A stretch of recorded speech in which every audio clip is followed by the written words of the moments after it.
When Democrats attack, Trump gets attackier. Hi, I'm Scott Ott, and this is Bill Whittle Now. And Bill, Politico has this story that the Trump strategy to address the many probes that are coming from the halls of Congress toward the White House is basically to dodge, and then attack.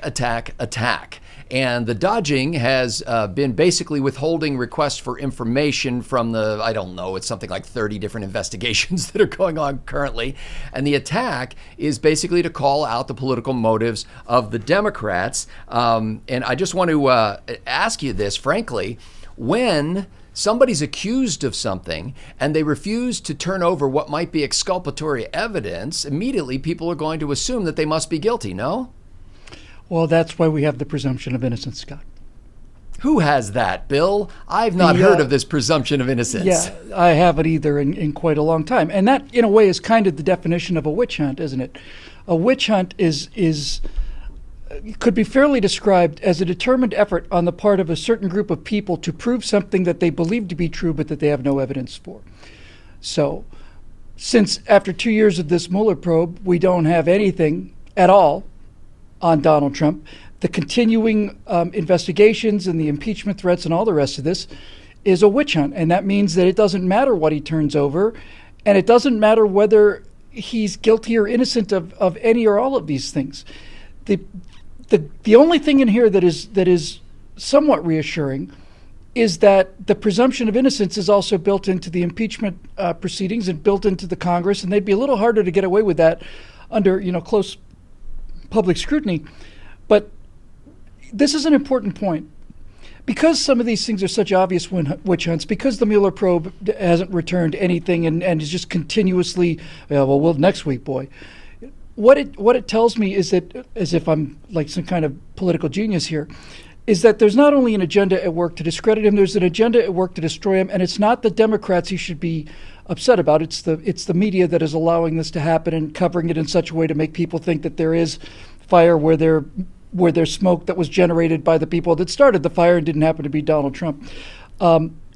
It's this unrelenting ability and willingness on the part of the media to print any innuendo and rumor on the front page and keep it there forever. And it's war. Well, in fairness, Bill, to the witch hunt analogy, because you, I think, mischaracterized the witch hunt as being something where people are being accused of something that there's no evidence of. Actually, in the witch hunt, there is evidence. The evidence is the craziness of the accuser. Ladies and gentlemen, I think this is episode 119. You actually there, just for a moment, heard Scott Ott and his actual inner thoughts rather than the ones that he uses to constantly challenge us on our preconceptions and make sure that we're on the right page and the right side of history. Excellent. Well said. Well done. Well, there's a White House lawyer basically that's saying that there is no precedent for this legislative intrusion, this what he calls extraordinarily intrusive demands on the part of Congress. Sarah Huckabee Sanders, spokesperson for the president, says that it's disgraceful and abusive. But you got to know, Bill, that about half of the country is saying, go get him, bring it on. And if he is just attacking and not responding with information, again, this is evidence that he's guilty, because wouldn't he just come out and say, here, look at all the papers, look at all the documents, you can see I've done nothing wrong. When they were accusing Brett Kavanaugh of rape and so on, and he finally lost his temper, which any honorable person would do when their character is called into question in such a manner and such a degree and over such vile and reprehensible charges, the left said that his anger was evidence that he did it. If he hadn't, on the other hand, if he had responded in a calm, cool, rational fashion, then that coolness and rationality would have been evidence that he did it. And I'm not impressed. Well, let's just. And when you say, by the way, sorry. Go ahead. And when you say half the country, you're right. It is in very round numbers. It is pretty much half the country, and this is why elections matter. As long as it's 49% of the country, I'm being generalizing here, obviously. As long as 49% of the country thinks that Republicans are evil and need to be investigated, and 51% of the population doesn't believe that, that's how it's supposed to work in a democracy. But this media bias is look, I voted for Donald Trump to destroy the media. And I think when I say the media, I'm talking about things like not just the media, but the deep state and all the rest of it. And so when people constantly are saying that there's a lot of smoke around the fringes of this guy, I am, again, I don't want to say reduced to, but I'm returned to a position of I don't much care. I don't care. The threat to the United States Republic is not from peccadillos of a guy who may or may not be, well, certainly is a narcissist, may or may not be dealing with areas that are in the gray in a business that is known for shady dealing, which is the real estate business, especially high-end real estate in New York and Vegas and so on. So if you ask me which was the bigger threat to the future of America, Donald Trump's potential gray area wanderings around before he became president, or an entire departments, the Department of Justice, the IRS, the Department of just name it, Scott.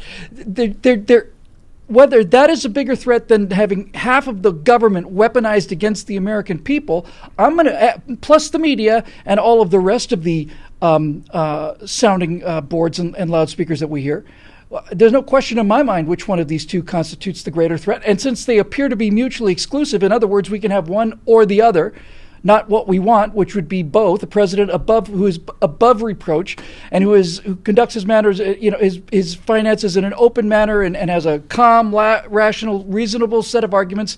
That guy is Mitt Romney, and we saw what they did to Mitt Romney. And not only what they did to Mitt Romney, we saw what Mitt Romney allowed to be done to himself, and that is the salient point. He is a gentleman, so he behaved like a gentleman. So he lost. And he lost because the lies that they were telling about him were not just not rebutted, they needed to be deconstructed. And in the same kind of fashion that I think that Brett Kavanaugh did. Because as you well remember from those glory days in history of the Republic, there was a period immediately after Christine Blasey Ford's testimony where everybody was looking at each other and saying, Kavanaugh's finished. And what brought Kavanaugh back into the fight was Kavanaugh coming in mad as a hornet and showing that he had as much emotional validity as she did. And I lamented at the time, and I lament now, that this country's not supposed to work on who gives the best performance on camera in terms of showing how upset they are, but that's what it's come to these days. So he is the indispensable man because he's the only person who fights back dirty. And you don't have to be proud of that. Some people are proud of it. There are many times when I'm proud of it because of the sheer mendacity of the forces arrayed against him. I'm proud when he fights back and scores some cheap shots, notably against Meryl Streep, just as a small example as you can get of anything of actual lasting national importance.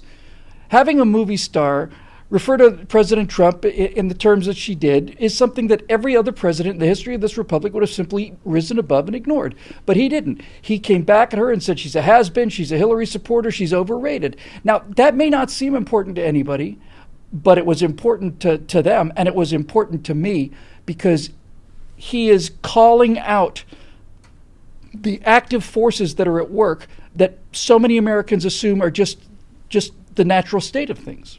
Well, Bill, if you cast your vote in order to destroy the media, I think you miscast your vote because these have become the glory days for the media. They need Donald Trump more than ever. No, you're wrong, This is like the Nixon administration. Let me give you an example. The New York Times, big story this week, basically saying that a tactic developed by President Trump's advisor and attorney, Rudy Giuliani, could now be used to bring down the Trump empire because essentially he used RICO legislation against the mob. And Michael Cohen's testimony before the Senate, the House Oversight Committee, basically gave evidence that Mr. Trump doesn't have to say that he wants something done. It just gets done. An argument you've made in the past about the leadership of Al-Qaeda, that there's no direct connection, but all the jihadis just need to know what their leadership wants done without getting any direct orders from them. So, Bill, I don't think you're killing the media here. I think you're strengthening the media. No, you're absolutely wrong.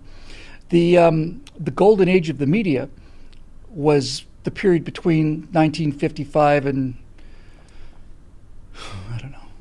1998 when Bill Clinton was first revealed with Monica Lewinsky. That was the golden age of the media. It was the golden age of the media because nobody questioned the media. And the media was producing a product that people just automatically assumed was truth, when in many cases it simply wasn't. Walter Cronkite, for example, was an internationalist dedicated to a world government and the destruction of the United States of America as a sovereign entity. You don't have to take my word for it. There's video of him saying so at the end of his career. So when you have a guy like that with those kind of hidden agendas and attitudes, telling the American people that the war in Vietnam is lost, and having them believe him because he's the most trusted man in America, those are the golden age of the media, Scott. You want to talk about when the media has influence, it's when it says something is true and nobody questions it. For Donald Trump to come back and have this ongoing fight in the public, in the light of day, this constant barrage back and forth, you're lying, you're lying, you're lying, you're lying. What it's done is it has shown plentiful evidence that the media is at least as much of a corrupt, lying institution as the White House may or may not be. And that is breaking the spell that the left has had on the American people forever, which is the idea that our speculation, our bias, and our inventions are in fact actual truth, and people who oppose us are automatically lying. These are the worst days for the media, and they're going to get worse, because every time they go down to Donald Trump's level, and that's what it is, and I suspect he's well aware of this, every time the president tweets something and they respond with this barrage of stuff designed to knock down Donald Trump, which leads to even more false narratives and more false evidence, he gets stronger and they get weaker. So I didn't say he'd do it in 4 years, and I didn't think that it would be done in 40, but without question, the counterattack has been well underway. And the very fact that journalists now have to say, hey, this isn't fake news, is an indication that they're aware of the fact that the American people are on to them now. And when somebody says, this isn't fake news, it's kind of like saying, well, look, I'm not a criminal, but... So, the fight continues. Pal, what can you say? Let me just ask one final question Sure. here. Let's just take this on a purely political basis. You're Nancy Pelosi. You're the leaders of the Democratic National Committee. I'm sorry to do that to you. There's no need to be cruel. It's early. So you're in their position. Which would you rather have as your tailwind going into the 2020 elections? A nonstop barrage of criticism and attacks against Donald Trump and this, tit for tat spat that's going on Twitter? Or would you rather stand before the American people with the Democrat legislative agenda being debated before the upcoming election? If I was Nancy Pelosi, I would go with A and continue to attack Trump remorselessly. And that's what she's going to do. And that makes me exceedingly happy, because the correct answer is B, without question. Without question, it's B. After 2.5 years, Scott, does anybody except for Nancy Pelosi and these, hooligans in Congress and the media, does anybody think that their opinion of Donald Trump's personal character is going to change between now and 2020? Do they actually think that these kind of baseless allegations are going to cause the people that supported him to not support him anymore? No, but if they start pitching the new Green Deal publicly and much more vigorously, that may change people's opinions about Democrats, is what I'm suggesting. Yes, and that's why Plan B is also better, because while it's better not going to happen, better for us, because what you've basically done is you've described the trap that the Democrats are in, Scott. They're in a trap. They can either continue to attack Donald Trump on the basis of things that aren't there, in which case their base is happy, but more and more moderate Americans realize they really are just nuts after this guy. Plus, I've got a bigger paycheck, so that goes in Trump's favor. And then leaving Trump alone to stand on their own insanity of socialism is the best possible outcome for us. Alexandria Ocasio-Cortez is too stupid to know that she's not supposed to speak the truth about what she believes. She's just not smart enough to know that. So we're looking pretty good in both of those areas. If you actually asked me what I would do if I was determined to increase the odds of my party winning in 2020, what I would do is I would take a legislative agenda. I would utterly discredit the far left socialists. I'd go for the middle, which used to be the home ground of the Democratic Party. I would talk not so much about wealth redistribution as I would talk about stratification, the inability to move up, and I would let Donald Trump strangle himself on his own tweets. I would take the precise opposite approach, and I would go very high, and I would go very much in service to the American people in terms of looking like I want a better future for America under whichever president. That would require integrity. So the chance of that happening is zero.